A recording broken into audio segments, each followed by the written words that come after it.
Your Excellencies Dr. Abdullah bin Mohammed Belhef Al Noemi and Dr. Yasmin Fuad, panelists and presenters. Thank you for inviting the World Economic Forum and me to present on this topic of green recovery, building back better. Ralph Waldo Emerson, the 19th century American essayist and poet, once remarked, "We do not inherit the earth from our ancestors, we borrow it from our children." So I greatly appreciate that this event, Unilever, and the UAE government have put such emphasis on the next generation, the youth. In my presentation today, I will share both the risks of nature loss, which have come to such stark light in the past year, but also share some insights on opportunities that a nature-positive pathway holds for us. The decisions we take today will lock us in for the next decade. It is therefore critical that we ask ourselves, what world do we want to have in 2030? We start on that journey today. For those of you who may not be as familiar with the World Economic Forum, we are an international organization for public-private cooperation. We are headquartered in Geneva, Switzerland, with offices in China, Japan, and the USA. And now through our network of Center for Fourth Industrial Revolution, we have the opportunity to engage more countries than ever before, including the UAE.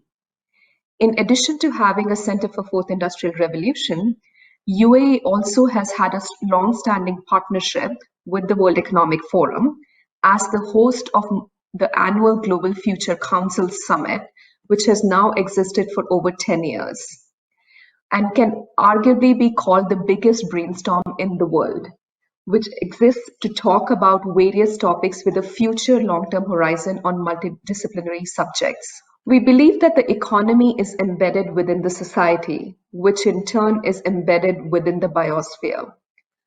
As such, to think that we can pursue economic growth without consideration for people and planet is untenable. Over the past year, we set out to rethink our economic models and come up with a business and economic case for safeguarding nature. Not only because it is the right thing to do from a moral and a conscious point of view, but because it makes economic sense. And this was super critical to be able to take the issue beyond the environmental circles alone and to make it more mainstream. We therefore decided to look at frameworks that businesses are more familiar with, such as risks, opportunities, and financing. The first report, the Nature Risk Rising Report, was released in January of 2020 on the heels of the World Economic Forum's Global Risks Report, which identified that the biggest issues that people are concerned about are actually environmental. More than half of the world's GDP is moderately or highly dependent on nature. And therefore, to talk about the environment is not only an issue for environmental ministers or sustainability departments, but at the core and heart of businesses. The second report, which was released in July of 2020, entitled The Future of Nature in Business, identified that by shifting towards nature-positive pathways, we can create $10.1 trillion of business opportunities and approximately 400 million jobs by 2030. The third report, which is currently underway, will look at how do we unlock finance for a net zero and nature positive world by 2030. Over the past 70 years, humanity has seen significant boost in economic growth and human development indicators like reduction in poverty and mortality rates. Many have called this period as the Great Acceleration. However, it is no surprise today that this period of great acceleration has come at a severe cost to the planet within which our economy operates. The question being raised today is if it is possible to have infinite growth on a finite planet. There is a fundamental shift required in our model of economic growth and human prosperity, which is not extractive but regenerative. Economists often look at the measure of material productivity, which in the past years actually has stagnated, meaning that any growth in global output today is linked with material extraction. It is therefore no surprise that we have more than 1 million species at risk of extinction due to human activity. COVID-19 and the ensuing slowdown gives us an unprecedented opportunity for a great reset of how we as humans can learn to operate within our planetary boundaries and ensure that every growth aspect has both people and planet at its anchor and its center. Our research shows that three socioeconomic systems alone are responsible for almost 80% of nature loss, which is food, land, and ocean use, infrastructure in the built environment, and energy and extractives. Or simply put, how we produce and consume, how we build the modern life, and how we power our lifestyles is responsible for rapid decline of nature. For the first time in human history, we as humans are altering the planet and its delicate balance. Many have called this the era of the Anthropocene. But all is not doom and gloom. We do have an opportunity for a green recovery, to take decisions today that will set us on a path of net zero carbon emissions and a nature positive world. The three systems that we identified, which are clearly responsible for nature loss, but flipping the coin, also have the most to gain from safeguarding nature because their business depends on it. We've identified that 15 systemic transitions across these three systems can create $10.1 trillion of business opportunities and 395 million jobs. Now, this is a critical piece as both governments and businesses are rethinking strategies for a post-COVID world. And sustainability can often be seen as an additional burden or a factor that slows down growth and job creation.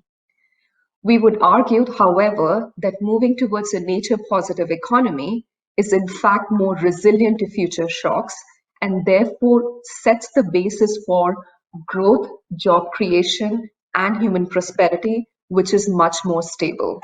I just want to be able to take all of us through certain key transitions which will be important in each of these socioeconomic systems. The first one, of course, is what is it that we do with our land? How do we choose to restore land without actually expanding the land use for different uses such as agriculture? The second is where we choose to actually do agriculture to feed the growing population. What are the methods of agriculture that we are investing in? Unilever, for example, as part of the World Economic Forum's Champions for Nature community, is really committed to advancing regenerative agriculture. But it's not only a question of land, it's also a question of healthy oceans. Because today, a huge amount of the protein as well as indigenous population dependency is on oceans. 1 in every 3rd fish that is produced today or which reaches the market is unsustainably fished. So let's think about it collectively for land and marine. The other piece is understanding how is our relationship with forest. Oftentimes we get so caught up with agriculture and food system that we forget that so many of our commodities, both in our diets as well as in our lifestyles, come from forest. A few examples would, of course, be cocoa, coffee, pulp, paper, and then now increasingly soy. And then the last 2 important points are one, looking at planet-compatible diets, and the other is making sure that we have sustainable supply chains. There is one transition that I would like to pick up, which makes the case of why a nature-positive pathway is more profitable, resilient, and sustainable. My reason for picking up this transition was also how it relates to both the audience of this meeting, but then also the youth broadly. And this is on sustainable consumption. So where are we today? It's quite shocking today that while the animal products only provide 18% of our calories, 80% of the farmland is actually used for feeding the animals that in turn feed us. So by any measure of smart use of land, I think we are not doing very well. Similarly, if you recognize how much of the food waste exists today, and whether that food waste is also a question of societal and geographic equity or not. So, just as a stat, uh, consumers in rich nations waste up to 115 kilograms of food per capita in 1 year. Now, just compare it to consumers in sub Saharan Africa or South Asia. That falls down from 115 to between 6 to 11 kilograms. So, there is a very stark um, equity issue that we should be looking at here, in addition to just pure environmental thing as well. So we can go on and also recognize that it's not only about what we consume in terms of food, but also in terms of textile and fashion. It's quite shocking that almost one garbage truck of textiles is landfilled or burned every second. And this will only change, or we will get to where we want to be by 2030 if we have to be nature positive, if we start looking at textiles and apparel and fashion, not just as use and throw, but something that lasts longer.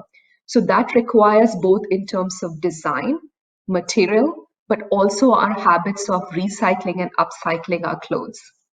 And then the second important piece that we as individuals can do, both in terms of what we consume, but also what we signal to our brands, is what is it that we choose to eat. If we just shift 20% of the global calorie consumption, and one could argue like how much of it is going to be in the developed world, we could save cropland, which is equal to 2 to 3 times the landmass of United Kingdom. So it's not about completely going vegan or vegetarian, but also recognizing in a week, could you actually just have meatless Mondays, or could you just reduce your consumption of animal produce maybe in 1 or 2 meals a week? So those are just some of the ideas that we can do individually as consumers, but through that also signal to businesses who are paying attention. And for businesses, it is also about looking at its new business opportunities. I think many people are looking at going vegetarian, and businesses are realizing that alternative proteins could capture 10% of the global meat market by 2030, which was less than 1% in 2017. So things like meatless burgers or fake meat, it's really going to be on an upward horizon. But it's not just what we produce and consume, it is also about how we produce and consume, because a big chunk of the food waste happens actually in the process. So there are enough and more new businesses which are coming up who are using fourth industrial revolution technologies like AI, smart data, etc., to reduce waste. One such venture called Vino actually uses AI to provide chefs with data and has been proven to actually reduce 20% of wastage and increasing the profit of companies and chefs and kitchen. Similarly, moving away from food and agriculture, the other piece is looking at how do we extract rare earth minerals, as well as it becomes extremely important because if we are moving towards more renewable energy, that also means that we will be requiring more minerals and metals. These are the things that exist in your computers, in your mobile phones, and they really require us to shift the way we think about them from design all the way up till the recycle of the product. And again, just deep diving a little bit into this space. And the reason I chose this is also because the UAE government over the past year has been pioneering significant work on circular economy. It is a partner with the Platform for Circular Economy and with the World Economic Forum launched a Scale 360 program, which aims to boost an innovation ecosystem for circular economy. So just take an example of your mobile phone alone. How many minerals actually just exist when we decide to discard your mobile phones? Some would argue that if we could just collect all the discarded mobile phones, that would be enough to require us to not have to dig the earth as much. So there are also new business opportunities that exist in this space beyond mobile phones, also in vehicles and automotive industry, which, as many people would realize, is one which is a great generator of jobs in any economy, but also one which is a marker of an economic growth broadly at a macroeconomic indicator.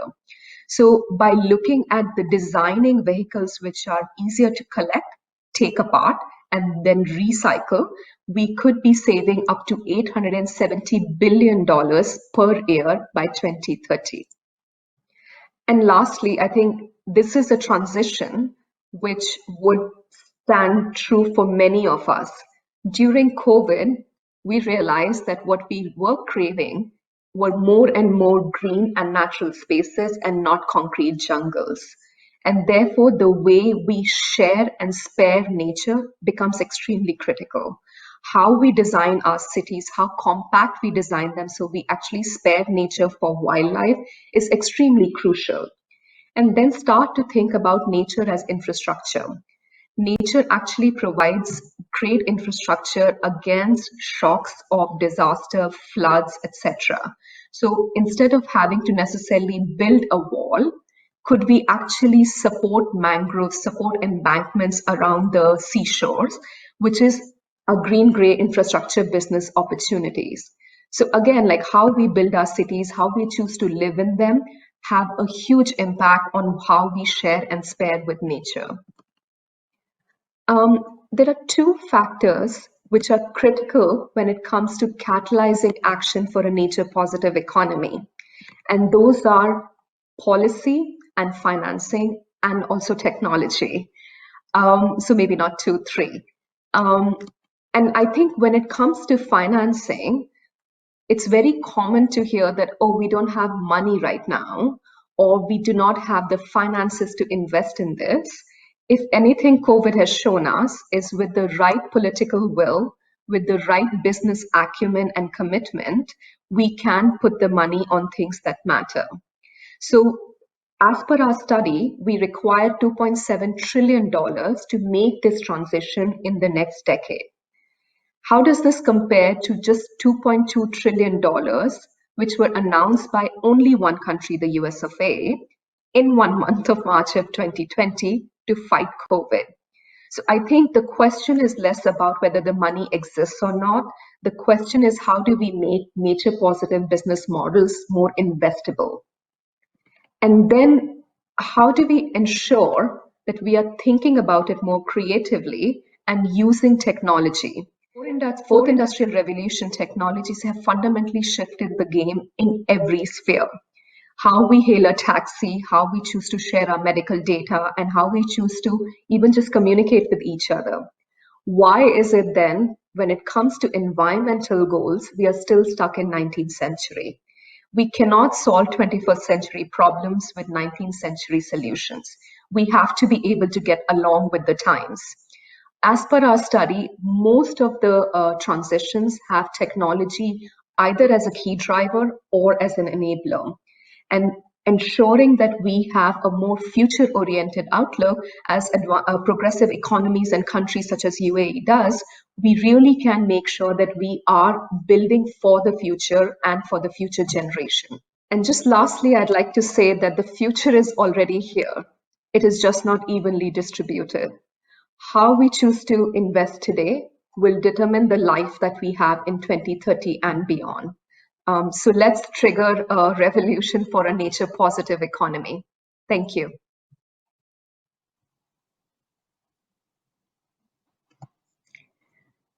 Thanks, Akanksha, for an extremely enlightening presentation that really brought forth very strongly this codependence between nature and economic growth. However, just stay with me for a second. Before we get into the Q&A with you, I'd just like to request for the poll results. So the question that we had run was, does climate change have economic and social impacts? And 100% of the attendees who answered said yes. Yeah, not surprising, but I'd just like to stick here for a minute.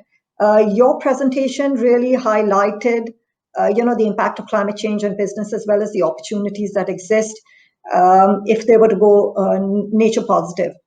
I just want you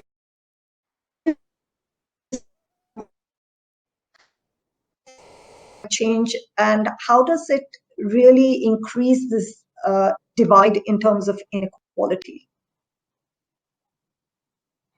Great. Thanks for that question. And it's very heartening to see that 100% of the people who responded to the poll agree. Yes, it's true that the report and the work that we did was more focused on the economic side because that's the actors or group of actors that we were looking to influence. But I do want to say in two ways. First of all, by just looking at it as an environmental and economic agenda alone, we cannot get to the results that we want. It's very critical to anchor it also in the topic of social equity if we have to achieve the goals that we want to achieve. And the second is if we just purely look at what has happened during COVID. Now, one could argue that the reason COVID happened is because our rampant growth and just using more land than ever before, which means that we are sparing less land for wildlife. And therefore, there is so much more of a spillover from wildlife diseases into the human activities. So that's just one way of seeing why this happened. But if you look at just the impact of what it has for different socioeconomic groups in any country or globally, more people in the higher income groups have access to better nutrition, better healthcare, better ability to even just go into nature for a respite, right? But when it comes to people in the lower income group, there is a lot more fear as well as insecurity for jobs, their livelihoods. So they don't have the luxury to be sitting at home waiting it out just because there is a virus out there. So I think the virus has shown us that any impact on which comes from the environmental side affects people very differently in different socioeconomic groups. So the discussion about equity is really at the heart of this. And a second example is, of course, also migration. So if you look at climate-induced migration, which is happening from many countries in sub-Saharan Africa, and many of them coming into Europe and other regions as well, this is impacting the most poor and vulnerable sections of the society. So let's recognize that social equity issues are at the heart of whatever we try to do for a net zero nature positive economy. Excellent. Excellent. So we've got some questions that are coming in for you. Let me take this first one, which asks, how would increasing the efficiency of the livestock industry and also consumption really reduce the risk of contribution of the industry on the metrics? Great question, because again, poultry and livestock as an industry sometimes gets forgotten, but we should look at the stark number that today more amount of agriculture to feed animals than to feed humans. So we are really using our land in a not so intuitive way, that we are doing more agriculture to create feed for animals than for humans. So by improving efficiency for livestock and poultry, it has a direct impact on our goals for climate change, land degradation, and biodiversity loss. So that's one, of course, looking at just the practices themselves and moving more towards organic, moving more towards free range definitely has an impact rather than just looking at industrial poultry activities. And the second is recognizing that there is definitely a shift in consumption patterns.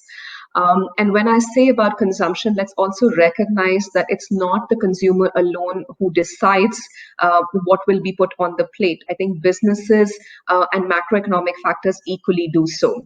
The price of eggs, meat, and milk has significantly dropped in the last few years. And the reason for that is that we are negative externalities on the environment. So we are only purely looking at what we as humans create, but not look at what services that the nature is providing. So I think through market signals, both in terms of consumption demand, but also businesses have an opportunity to influence that consumption through coming up with new product lines. Great. So another key question, and especially with regards to sustainability. So what and the measurement of impact of companies, be it on the people, planet, has. What would it take to have some sort of a universally accepted set of measures and metrics to assess impact? Great. I did lose you a little bit over there, but just to double check that you are looking more at metrics for corporates. Metrics, yes, metrics for corporates that are kind of consistent, across the board and don't take up too much of resources. Yeah, no, I think that's a great question. It is true, I think more people are familiar with climate. Climate scientists, as well as the Paris Agreement, decided for this 1.5 and then later 2-degree pathway, which was then driven into what does it mean for companies who have now increasingly been committing to this whole net zero target by, say, 2050, 2060. Similarly, for all other planetary boundaries beyond just climate change, there is an initiative called Science-Based Targets Network, which is looking at how can companies actually look at science at the top and bring it to their sector and company level. So I think it is about looking at what the science is telling us and seeing how companies can actually contribute to targets of climate change and use.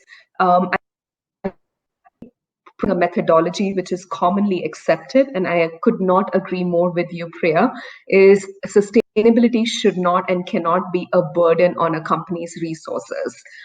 It needs to be mainstreamed in every activity, and the targets have to be more clear rather than complex, that you don't need to create a separate department in the company which is only doing metrics and targets. So I think Science-Based Targets Network, if anybody is interested, can go online and look for it, and that is providing a methodology. Thanks. There's just one last question that I'd go to, and and I think it's a great one at a personal level. What is the one thing that you'd advise we can do at a personal level today in our daily lives to really make some sort of an impact? So if there's one piece of advice you'd give, what would that be? It's something I do personally as well, is really watch out for what you consume and how you consume. So I think that's, as an individual, we can really make a huge difference and send a signal to corporates, is what we consume and how we consume will make a huge difference to this planet.